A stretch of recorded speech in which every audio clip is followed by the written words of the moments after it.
ठीक है, समांतर श्रेणी सबको समझ में आएगा, बस बोर्ड की तरफ देखना है, ठीक ना। क्या चैप्टर का नाम है? समांतर श्रेणी, कहीं कहीं समांतर श्रेणी बोला जाता है, ठीक है। और चैप्टर ऐसे अरिथमेटिक प्रोग्रेशन, और इस चैप्टर को शॉर्ट में हम लोग बोलते हैं एपी। क्या बोलते हैं? एपी। ये चैप्टर को ना, पूरा चैप्टर को 3 पार्ट में बांटा गया। कितने पार्ट में बांटा गया? 3 पार्ट में। एपी अरिथमेटिक प्रोग्रेशन, जिसको समांतर श्रेणी बोलते हैं, उसके बाद है जीपी और HP geometric progression, harmonic progression. ये पढ़ना है आप लोग को 11th 12th में जब साइंस लेके मैथ्स पढ़िएगा ना तब, ठीक है। यहाँ पे हम लोग को सिर्फ पढ़ना है एपी। याद क्या पढ़ना हम लोग को? एपी, ठीक है। बतलाएं? चलिए ध्यान दें, इसको पहले एक एग्जाम्पल से समझते हैं। हाँ, समांतर श्रेणी का मतलब होता है वैसे क्रमबद्ध संख्याएं जिनके बीच में, ठीक है, उनका सार अंतर हमेशा बराबर हो, उसे समांतर श्रेणी कहते हैं, ठीक है। जैसे जैसे मान लो 2, 2 के बाद 4, 4 के बाद 6, 8, 10, कितना कितना बढ़ रहा है? इधर देखो बाबू, कितना कितना बढ़ रहा है? 2 2 बढ़ रहा है। तो आगे का आप बता सकते हो क्या होगा? बताओ। फिर कैसे जाने आप? क्योंकि आप जाने कि 2 2 बढ़ रहा है, इसीलिए समांतर श्रेणी है। लेकिन हम बोलेंगे बाबू 2 है, फिर 40 है, फिर 4000 है, और फिर 100 आ गया, तो आगे का बता दीजिएगा। नहीं, क्यों नहीं बता पाएगा? क्योंकि यहाँ पे एक ही स्पीड से बढ़ नहीं रहा, तो ये समांतर श्रेणी नहीं है। तो इसको हम लोग एक एग्जाम्पल से समझते हैं इस क्वेश्चन को, ठीक है। क्या है? 2 5 8 11 डॉट डॉट डॉट लिख देगा, और लिखेगा कि यदि, ऐसे लिखेगा, क्या यह एपी है? एपी का मतलब समांतर श्रेणी है। यदि हाँ, तो अगले 3 पद ज्ञात करें, ठीक है। कितना? 3 पद ज्ञात करें। अब 3 पद ज्ञात करें वो तो समझ में आ गया। क्वेश्चन को हम लोग समझते कि 3 पद होता क्या है, तो अगला 3 पद मतलब इसके बाद का पद को इंग्लिश में टर्म बोलते हैं। तो नेक्स्ट 3 टर्म आपको निकालना है। Is it AP? If yes then find the next 3 term. अब क्या होगा? तो याद रखना, ये जो लिखा हुआ है 2, इसको हम लोग बोलते हैं ए। क्या बोलते हैं? ए का मतलब होता है, कहीं कहीं यहाँ 1 लिखा हुआ रहेगा, तो इसका मतलब हो गया A1 का मतलब पहला पद। क्या होगा? पहला पद, ठीक है। और इसके बाद वाला का क्या होगा? A2। A2 का मतलब होगा दूसरा पद, शाबाश। फिर तीसरा पद, फिर चौथा पद, फिर उसके बाद पांचवा A5, A6, A7। समझ में आ रहा है बात? अब देखिए, ये A1 को हम लोग क्या बोलते हैं हिंदी में? क्या बोलेंगे? प्रथम पद, दूसरा पद, तीसरा पद, ऐसे बढ़ते जाएगा। क्लियर है? यहाँ तक कोई दिक्कत नहीं है। लेकिन अभी भी आपको क्या लग रहा है? ये एपी है, तो एपी कैसे पता चलेगा? क्या ये एक ही स्पीड से बढ़ रहा है? तो ध्यान से समझिएगा, इसके बीच का डिफरेंस देखो तो कितना है? 2 में कितना जोड़ेंगे तो नेक्स्ट आ रहा है? 3 जोड़ेंगे तो नेक्स्ट आ रहा है, और नेक्स्ट क्या है? 5 है। फिर 5 में कितना जोड़ रहे हैं? फिर 8 में कितना जोड़ रहे हैं? फिर अगला बार कितना जोड़ेंगे? तो ये एपी है। कैसे पता चलेगा? अब इसको जान लिखने का, ये तो हम लोग मन में सोच लिए कि ये एपी है, लेकिन लिखेंगे कैसे इसको? तो सबसे पहले यहाँ डी निकालते हैं। इस डी को हम लोग बोलते हैं सार्व अंतर। क्या बोलते हैं? सार अंतर। इंग्लिश से बोलते हैं कॉमन डिफरेंस। Common difference. और ये कॉमन डिफरेंस निकालने का फॉर्मूला होता है A2 माइनस A1।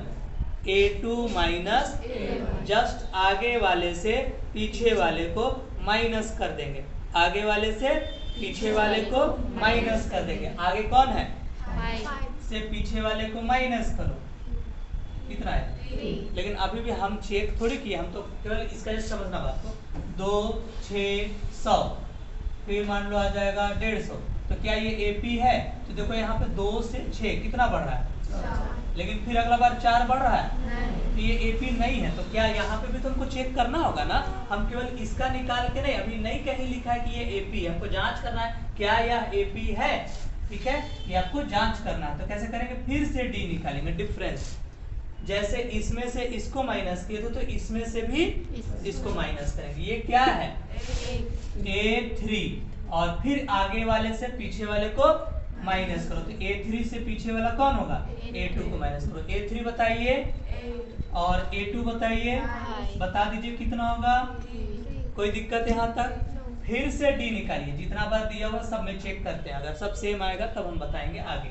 फिर आगे वाले से पीछे वाले को माइनस करेंगे। A4 माइनस A4 बताइए माइनस कितना आ रहा है, तो सिंस D इक्वल टू 3, देख लो सभी जगह D D D कितना आया और सब चीज में D सेम आया है, देयरफॉर यह AP है। इट इज एन AP, यह AP है। और जब AP है तो आगे का 3 तो हम लोग बता सकते हैं। तो एक बात समझना, ये कौन सा नंबर है बताओ? फिर अगला क्या होगा? अब आप खुद बताओगे A5 कितना होगा, बताओ कितना होगा A5? बिल्कुल 2 5 8 11। अगला कितना होगा? 14 14 होगा ना। कैसे आप किए? तो आप किए कि सर यहाँ से कितना जोड़े हैं, फिर कितना जोड़े, फिर कितना जोड़े, फिर कितना जोड़िएगा, तो किस में 3 जोड़े आप? 11 में। और 11 कौन सा नंबर है? A4 में। किसको जोड़े हम लोग? 3 को। और 3 को क्या बोल रहे हैं? तो एक फॉर्मूला आपको देखो यहाँ निकला। कैसे निकला?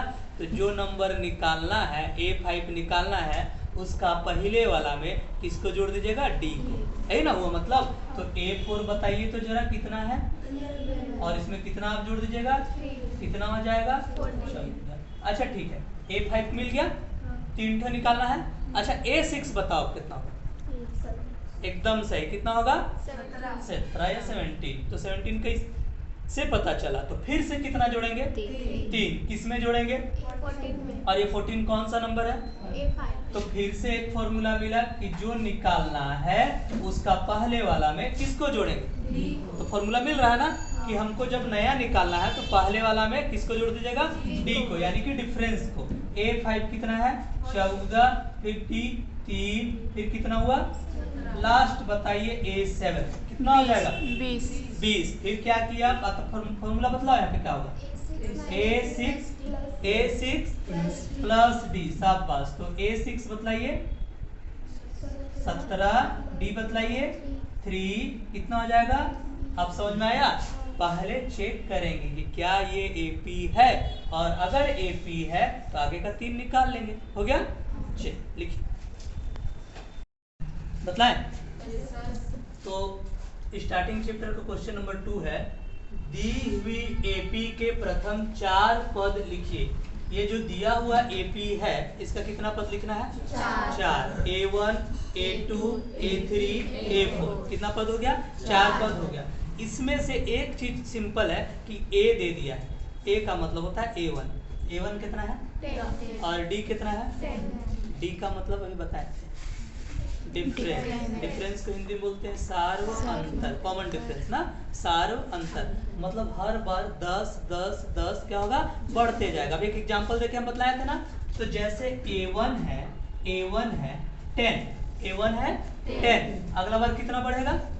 कितना हो जाएगा? 20 होगा ना। अच्छा बताओ 20 कैसे किए? A2 20 होगा, आपने बता दिया। तो 20 क्या किए? किसमें किसको जोड़े बताओ? 10 में 10 जोड़े 20 हुआ। लेकिन नियमता अगर फॉर्मूला लिखेंगे हम तो आपने कहा A1 में किसको जोड़ेंगे? D को। अभी ना बतलाए थे कि जो निकालना रहेगा बाबू उसका पहले वाला में किसको जोड़ देंगे? D को। तो A1 में किसको जोड़ देंगे? बताओ जरा। A1 शाबाश। D बताइए कितना हो जाएगा? 20। कोई दिक्कत नहीं। ठीक है। अब आप A3 भी बता दो, बताओ तो A3।